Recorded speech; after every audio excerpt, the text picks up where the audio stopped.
For media availability here on the eve of setting the chase grid for 2014. We've got our defending race winner here at Richmond. That's Carl Edwards. He drives the number 99 Kellogg's Frosted Flakes Ford for Roush Fenway Racing. And Carl, certainly you're neatly tucked into the chase already. I know you'd like to get that other win to get those 3 extra bonus points. That's a big deal when the tallies reset. Just talk about your mindset coming back here to a racetrack where you won a year ago.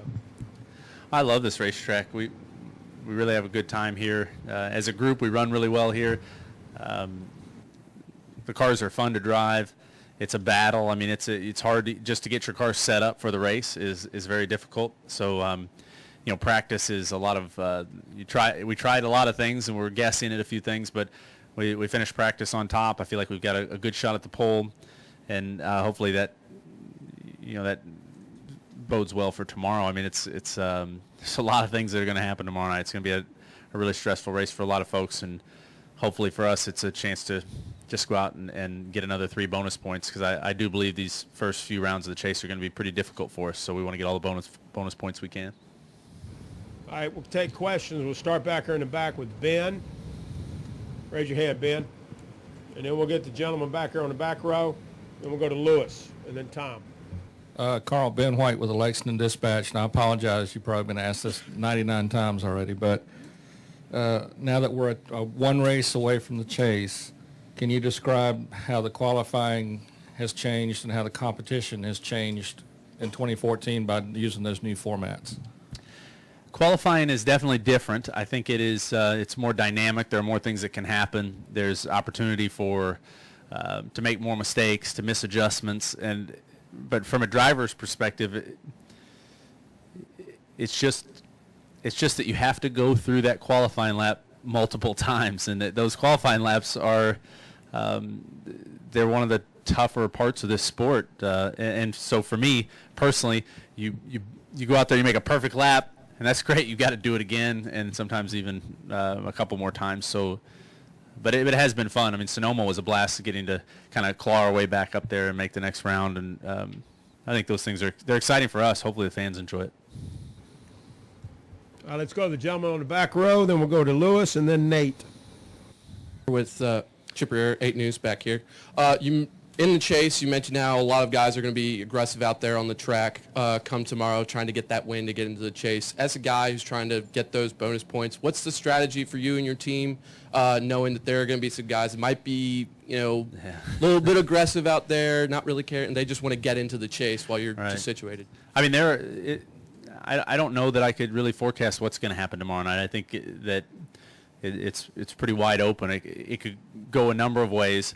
If weather were to become a factor, I think you would see some insane strategies, some really aggressive restarts. You could see people, doing a lot of blocking, trying to stay out front. I mean, at the end of the day, if a guy that has an opportunity to win the race tomorrow night, if a guy that needs to win the race to make it the chase, to be in the chase, if he has an opportunity to win it, I can't imagine him holding back anything. So we'll just go out and race and have a good time. Hopefully I'm in a position to win, and at the very least, I hope I get to see a pretty good show. We'll go to Lewis, Nate, and then Tom Jensen. Lewis Franco orders.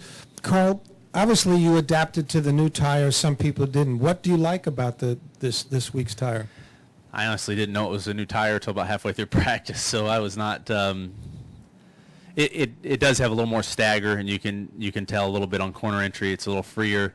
But I think Goodyear's been doing a great job with the tires. If you really think about all the force we put on these tires at every racetrack, how much we ask of them, low tire pressures and high G loads. I mean, it's pretty amazing that Goodyear's able to keep coming to these racetracks and bringing good tires. So I'm fine with the tire. I think as long as we're all racing on the same tire, the more difficult it is, the better. I think it puts it more in the driver's hands.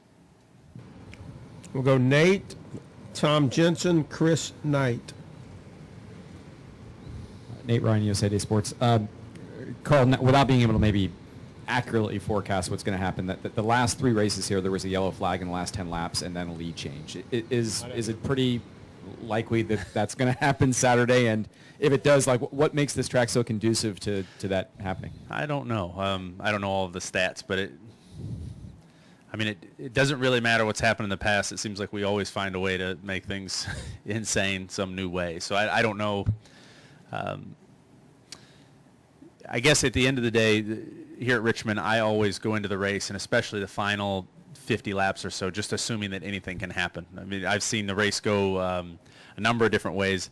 It seems like a lot of times the fastest car doesn't win because things get bunched up. Restarts are insane. I mean, you can restart 8th with fresh tires and pass everybody in a lap. I mean, it's a crazy racetrack. So it's not over till it's over.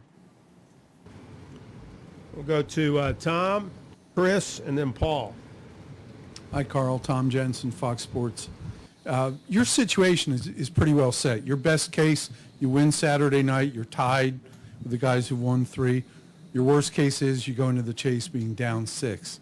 How important is this race to you? Is there anything to the idea of momentum heading into the chase, or can you just be maybe a little bit relaxed on this one? Well, a year ago we won the race and then finished last in the chase. So I'm not a big believer in the momentum thing, but at the end of the day, the opportunity for us to go get 3 points, that could make or break our whole season. So if we have a shot to win, we have to go win the race. I know how tough Chicago, Loudon, and Dover are going to be, and if we miss the cut by two points, we had an opportunity to win this race. That'd be it'd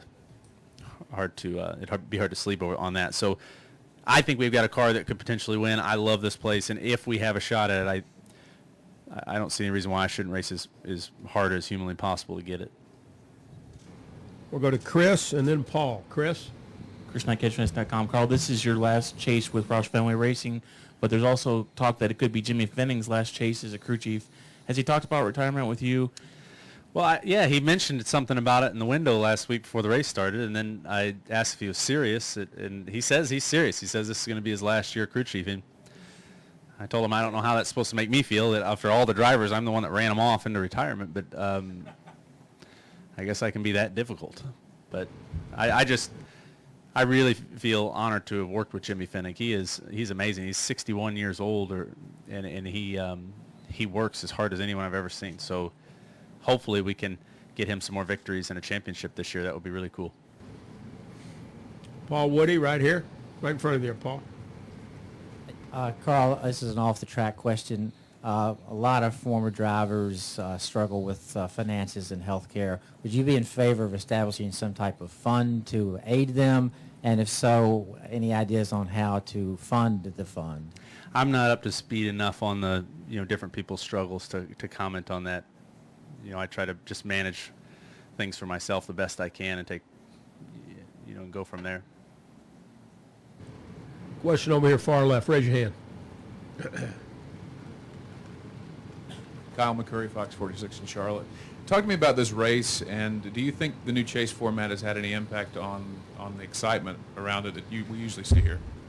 I don't know. I mean, for me as a driver, Richmond is a blast. I mean, it's fun. It's a really good time to drive here. As a fan growing up, I know I was always stuck right in front of the TV, or we always had updates at our dirt track when Richmond was going on. I mean, this is one of the races that no race fan wants to miss. As far as the new chase format, I don't know. It could have no impact on the outcome of the race or the excitement level, but it could be extremely interesting. So I do applaud NASCAR. They've put a system in place that gives the opportunity for some real drama and some real excitement. And there'll probably be people real excited and there'll be people really frustrated, and I think that's fun to watch.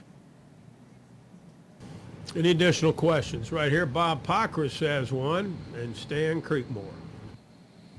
Bob Parker, Sporting News. Apologize if this was asked earlier, but do you expect guys without wins to do whatever they have to do to you to get by you if you're like in the top 5 late tomorrow night? I do expect that. I expect some pretty ruthless racing if a guy has an opportunity. And I think you're going to see that not just tonight, but you're going to see it at the 3rd race of the chase, the 6th race, the 9th race, and definitely in Homestead. I mean, NASCAR has done a good job of putting us in a position where a lot can depend on one pass, one lap, one restart. Everything can depend on that. And I think for us as drivers, sometimes that's frustrating, but it'll definitely create some excitement. Stanley? Stan Creekmore. Same question I asked Jimmy Johnson. Have you looked heavily at the chase enough to realize that the winner in Homestead could be someone who doesn't win in any one of those 10 races? Right. And That's exactly the point I brought up when they talked about this format, and it was pointed out to me that that could have happened under any of the formats we've had. So that's always a possibility, and in a way it should, consistency and the lack of mistakes should be rewarded somehow. I believe the only real downside to this chase format that could show up this year, hopefully it won't show up in the future, is just the fact that these cars are so aero sensitive that you could have a guy that gets stuck in traffic, and simply because of his placement on the track and track position, no matter how bad he wants to go up there and run up to that guy and bump him out of the way, or no matter how bad he wants to drive that car harder than the guy in front of him, he can't. So I know NASCAR is working very hard on taking the, making the race more in the driver's hands and the crew chief's hands, and I firmly believe that less downforce, less aero dependence is going to head us that direction. But to me, that's really the only downside, and it sounds like NASCAR is working on that. Any further questions for Carl Edwards? Carl, thank you for coming in, and good luck tomorrow night. All right, thanks, guys.